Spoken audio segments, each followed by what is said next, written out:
भाई आज राज ठाकरे यांनी विवेक ओबरॉय आणि आर माधवन याला जे एक्सपोज केलंय ना, जे जबरदस्त त्यांची पोलखोल केली आहे ना, ते एकदा जरूर आहे का. तुम्हाला सांगतो की आज राज ठाकरे जे आहे एका मेळाव्यामध्ये बोलत होते आणि तेव्हा त्यांनी सांगितलं की धुरंधर मूवी ज्याने आपल्या भारतामध्ये हजारो लाखो करोडो रुपये कमावले आणि त्याच्यामध्ये जो मेन कॅरेक्टर होता आर माधवन, त्याने पण हजारो करोड रुपये कमावले.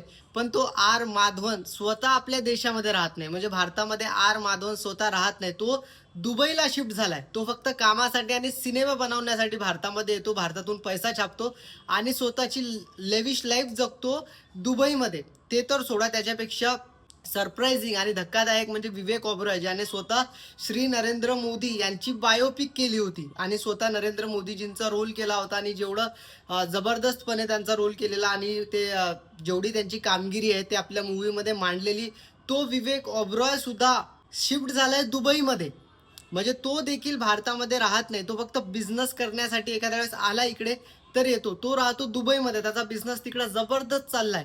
आणि हे लोक, हे सेलिब्रिटीज कशा प्रकारे आपल्याला त्यांचा प्रोपोगेंडा, त्यांचा नॅरेटिव्ह चालवतात, बट स्वतः आपल्या देशामध्ये राहत नाही. इव्हन त्यांनी हे पण राज ठाकरे साहेबांनी हा डेटा पण काढलाय की भारतामध्ये जे 2014 मध्ये स्टुडंट्स बाहेर देशात शिकायला जायचे ते 3 लाख एवढे होते, जे आता 2024-25 पर्यंत 9 लाख एवढे झालेत.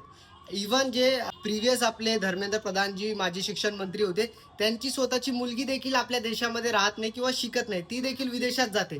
म्हणजे आपली शिक्षण संस्था एवढी कमजोर आहे की आपल्या देशातील लोकांना किंवा सेलिब्रिटीजला इथे ते राहत नाही आणि ते दुसऱ्या देशात जातात. आजचं राज ठाकरेचं भाषण एकदा प्रत्येकाने जरूर ऐकायला पाहिजे. जबरदस्त आकडेवारी केली आहे, जबरदस्त त्यांनी आज मुद्दे मांडलेत.